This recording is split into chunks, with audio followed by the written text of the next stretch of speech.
सिंधुदुर्गात प्रथमच बायपास शस्त्रक्रिया, हृदयरोग निदान आणि उपचार एकाच ठिकाणी.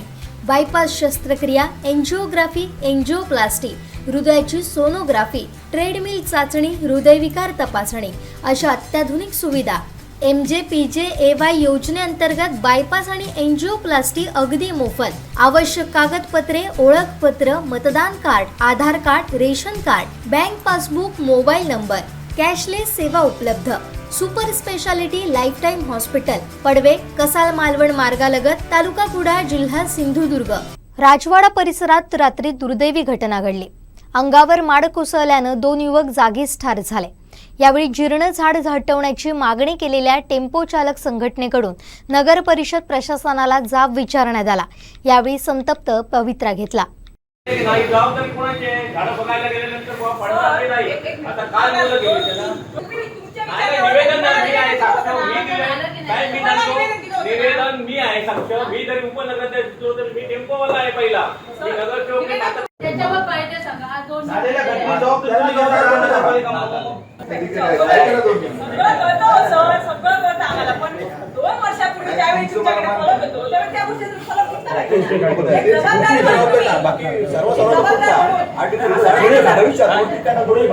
अधिकारी नाही आहे काय करतात?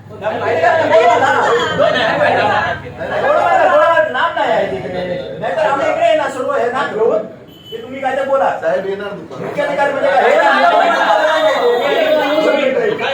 साहेब तुम्ही सांगा. मी तुम्ही आता परवा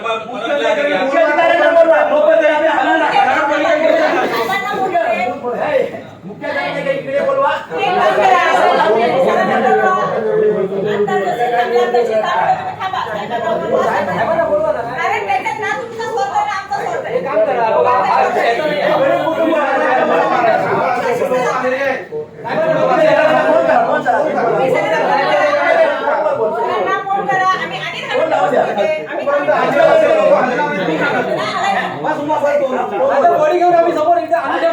गरीब कुटुंब आहे.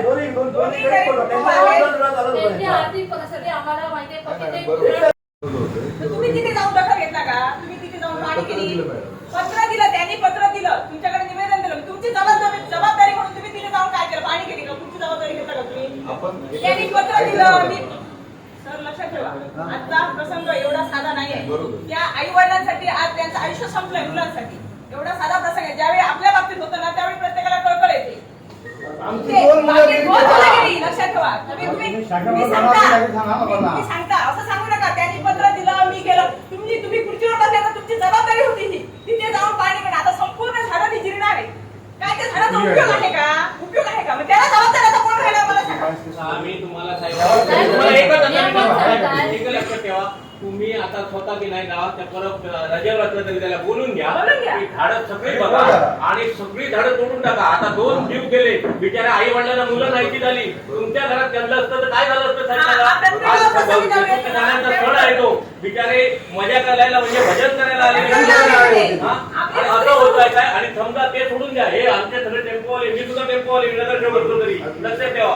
आम्ही तिथे 12-13 जण तिथे बसतात. सकाळचं झालं असतं काय पडलं असतं. गाडीवर जरी पडलं असतं ना त्याचं आर्थिक नुकसानच आहे ना ते. वारंवार तुम्हाला एवढं पत्र देऊन तुम्ही दखल घेत नाही म्हणजे का? तुमची पण जबाबदारी आहे तिथे जाऊन पाणी करणं.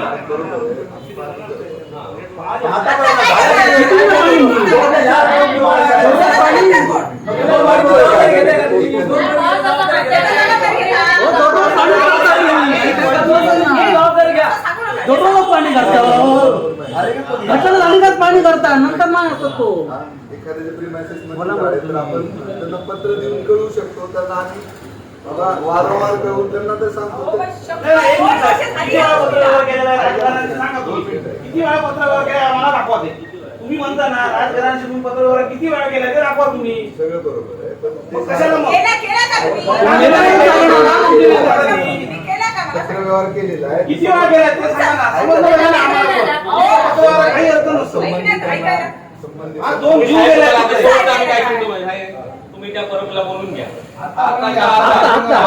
जेवढी गाडा कोर्टापासून बोलत चला. सगळी धोकादायक एकच आम्ही म्हणत नाही. उद्या सकाळी एक साइड बघाल दुसरी साइड तिथे राहील सालेवाड्यातली. त्याच्यावर जागा पडेल. सगळी जागा धोकादायक आहे ती तुम्ही 8 दिवसात सगळी झाडं तोडली पाहिजेत साहेब. आणि अशी जर हानी परत झाली ना तर नगरपालिका ह्याला जबाबदार कोण? पहिला ह्याला जबाबदार कोण? ह्याला जबाबदार तुम्ही आहात. घडलेल्या घटनेला जबाबदार तुम्ही आहात. ते पुढचं झाड तोडायचं. ह्याला जबाबदार कोण?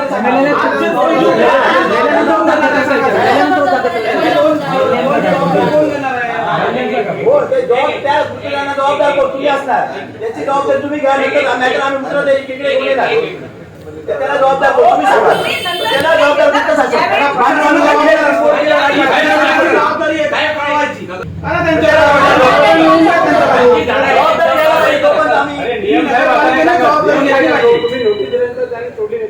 तर तुम्ही तोडायचे आहे लक्षात घ्या. तुम्ही नियम बघायला सांगा ना.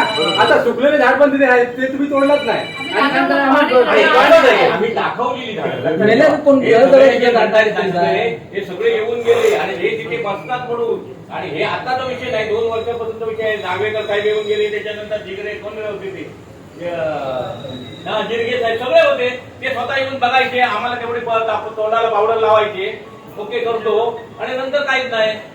आणि आता त्यांचा जीवन मरणाचा प्रश्न आहे ना, तिथे बसतात ते सगळे. एखाद्या टेम्पोवर जरी पडला तर टेम्पोत किती माणसं बसलेली असतात त्यांची. त्यांचं पण नुकसानच ना. आता तुमच्या निष्ठाची बरोबर त्यांचा जीव गेला. हो, त्यांचा जीव गेला. ह्याला जबाबदार कोण? ते पहिले सांगा. ह्याला जबाबदार कोण? या घटनेला जबाबदार कोण? ते पहिले सांगा तुम्ही. बांधकाम आहे किंवा राजवाडा आहे किंवा इलेक्ट्रिक बोर्ड आहे किंवा तुम्ही ते सांगा. त्यानंतर आम्ही वैयक्तिक हे जबाबदार. हा, ते सांगा. यांच्याकडे ज्यावेळी निवेदन येतं ना त्यावेळी त्या निवेदनावर तुम्ही वाटचाल केली पाहिजे ना. जबाबदार तुम्ही याला. ते 2 वर्ष हे सगळे टेम्पोवाले हे सगळे तुम्हाला निवेदन देतात. ती झाडं अजीर्ण झालेली आहेत, ती झाडं धरणीवर आलेली आहेत, झाडं चुकलेली आहेत. ती सगळी झाडं तुम्ही आताच्या तोडा. उद्या सकाळी जर हानी झाली तर ती जबाबदारी कोण घेणार? नगरपालिकेला वारंवार सांगून सुद्धा हे नगरपालिकेने ऐकलं नाही. आणि ज्यांची झाडं आहेत त्यांना नोटिसी पाठवा ना. नोटिसी सुद्धा त्यांना पाठवले नाही, जे पाठवले माहीत नाही.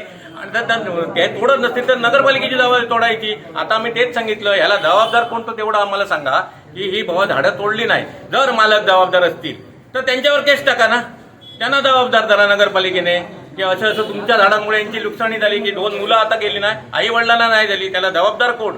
हा. आणि काल जे सकाळचं प्रकरण घडतं तर 10-12 टेम्पोवाले गेले असते ना तिथे, त्याची जबाबदारी कोण घेणार? लहान लहान मुलं आहेत या ठिकाणी. तुम्ही फक्त इथे खुर्चीवर बसता, एसीत हो, तिथे जाऊन बघत नाही. तुम्हाला 2 वर्ष दिलं निवेदन, 2 वर्ष निवेदन जर तुम्ही काय करू शकत नाही मग तुमच्या प्रचाराचा उपयोग काय? आणि कायम ठरलेला आहे एकच नाही, सगळी सावंतवाडी शहरातली झाडं बघा प्रत्येक ठिकाणी वाढलेली आहे. कधी फांदी बिंदी तुटेल, काय होईल हे सांगता येत नाही ना. सावंतवाडीत घडलेले प्रकार आहेत सगळे, तरी प्रशासनाला जाग येत नाही. आता आम्ही हे निवेदन असं दिलंय की चीफ ऑफिसर 1 वाजेपर्यंत इथे येत आहेत, निवेदनाला प्रशासनाला विचारणार आम्ही जाब आणि त्याच्यानंतर. आणि जो कोण जबाबदार आहे त्याला धरा ना तुम्ही.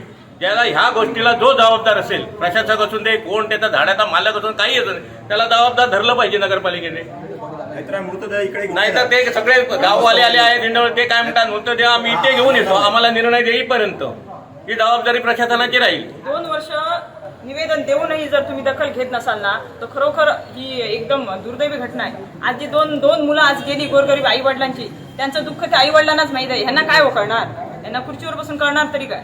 एवढ्या तुमच्या हद्दीत एवढा प्रसंग होऊ नये तुम्ही आज बाहेर दौरे करता. ह्याला जबाबदार कोण? आज हा प्रसंग जर ओढवलेला प्रसंग, ह्याच प्रसंगाला जबाबदार प्रशासनच आहे.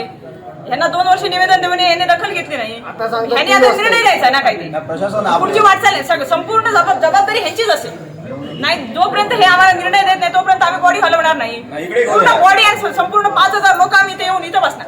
यांनी काय तो निर्णय द्यायचा नाही. ह्यांना जर जोपर्यंत ताळ्यावर घेत नाही ना तोपर्यंत असे प्रसंग होतच राहणार नाही. हे दखलच घेणार नाही. आम्हाला एकामेकाचं नाव सांगता, प्रांताचं नाव, तहसीलदाराचं नाव, इलेक्ट्रिक बोर्डाचं, ते सांगता राजवाड्याचं नाव. म्हणजे ह्याला जबाबदार कोण? यांच्या हद्दीत आज हा प्रसंग ओढून जर हे दोडामार्ग जर दौरा करत असतील मग काय उपयोग आहे प्रशासनाचा? रात्री किती वाजता? 11 वाजता घटना घडली ना घटना. आता 10 तुम्ही आता दखल घेतलं पाहिजे होतं. आम्ही काय करायचं? आणि त्याच्या आईवडिलांना कसं जगवायचं? रात्रभर ग्रामस्थ तिथे बसून आहेत हॉस्पिटलमध्ये. रात्री 11 वाजता प्रसंग घडून जर आज दोडामार्ग दौरा करता तो कोणासाठी करता तुम्ही? काय आई वडील आज तिथे बेचण्याचं त्यांना डॉक्टर आणलं आहे तिथे. आणि 3 वाजता अधिकारी सांगतात 3 वाजता येतोय म्हणून. 3 वाजेपर्यंत आम्ही इथे थांबायचं. आणि इथून अंजिवडा जवळजवळ किती किलोमीटर आहे आणि जायचं केव्हा? आणि ते बॉडीचं काय करायचं? इथं जाणून ठेवतो बॉडी. इथे जाणून ठेवतो. तुम्ही दौरे करा बाहेरचे. दौरे करा तुम्ही. दौरे करा बाहेरचे.